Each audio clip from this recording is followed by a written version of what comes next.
दोस्तों, इजराइल फिलिस्तीन के बीच 9 दिन से जंग जारी है और 9 दिनों की जंग में जिस तरीके के तबाही का मंजर खासतौर पर गाजा में देखने को मिल रहा है, जिस तरह से बच्चों को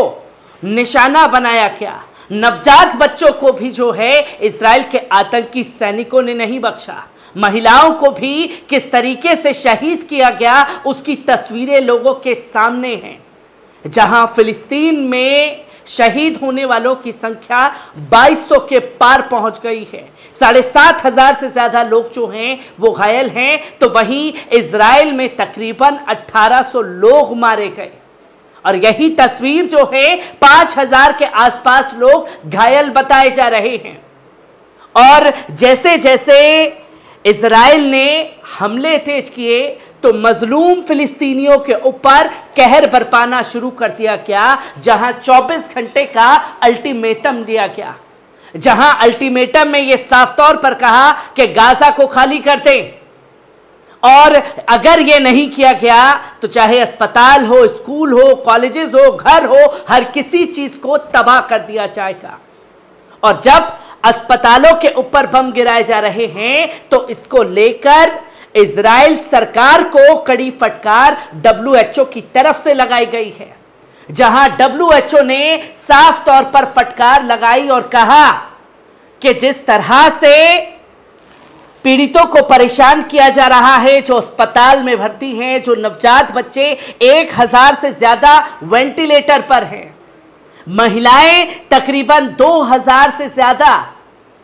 जो गर्भवती अवस्था में हैं, उनके साथ इस तरीके का अमानवीय व्यवहार बर्दाश्त नहीं किया जाएगा। और जिस तरीके से उन्हें मदद पहुंच रही है, अगर उसमें अड़चनें डाली गई तो कड़ा एक्शन जो है वो आपके ऊपर लिया जा सकता है। और जब WHO ने कड़ी फटकार लगाई तो इसका एक्शन का रिएक्शन देखने को मिला। जो गाजा की घेराबंदी की गई थी, उधर से अब इजराइल के आतंकी सैनिकों ने जो सामान राहत का पहुंच रहा है उसे ले जाने के लिए रास्ते को खोल दिया है, जो कि पहली मदद जो है गाजा के अल अरीश सिटी में पहुंची है। किस तरीके से WHO के तमाम सुविधा अल अरीश शहर में पहुंची, पहले इस वीडियो पर नजर डाल लीजिए। आपने देखा कि किस तरह से मदद जो है वो लगातार अब फिलिस्तीन के मजलूम लोगों के लिए पहुंच रही है। वही तस्वीर जो है कल सामने आई जब तुर्की के तमाम विमान मिस्र पहुंचे और मिस्र से वो रास्ते में फिलिस्तीनियों के पास पहुंचे हैं, जहां डॉक्टरों की टीम पहुंच रही है, तो वहीं लगातार मेडिसिन्स, खाने पीने का सामान, जो जरूरत के सामान हैं, वो हर एक चीज अब मजलूम फिलिस्तीनियों के लिए पहुंचना शुरू हो गई है। और इस पर भी इजरायली आतंकी सैनिक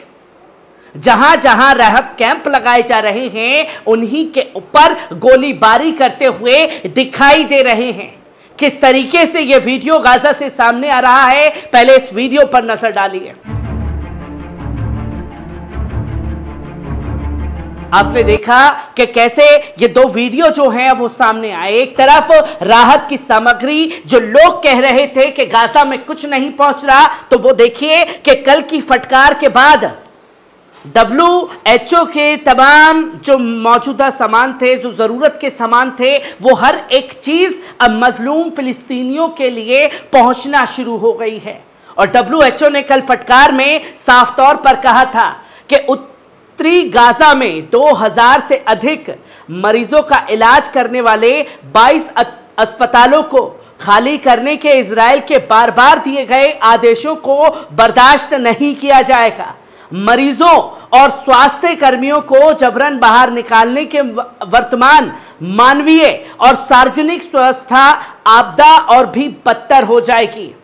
जो इजराइल के आतंकी सैनिक करते हुए गाजा में दिखाई दिए। और कई गंभीर रूप से बीमार और नाजुक रोगियों का जीवन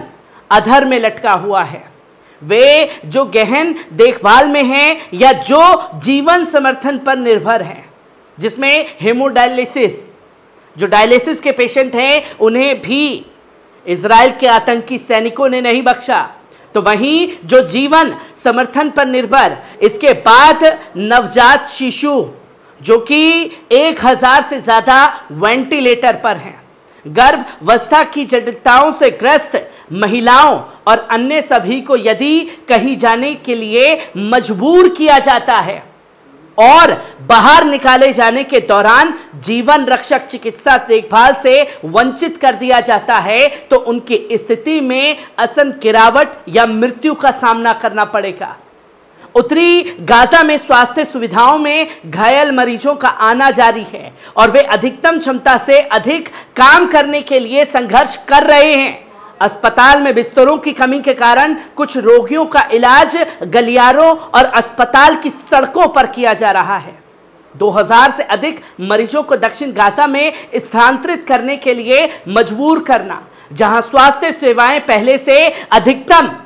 क्षमता पर चल रही हैं और मरीजों की असमर्थ मौत की सजा के समान हो जा रही हैं। अस्पताल निर्देशकों के पास मरीजों के लिए ऑक्सीजन नहीं है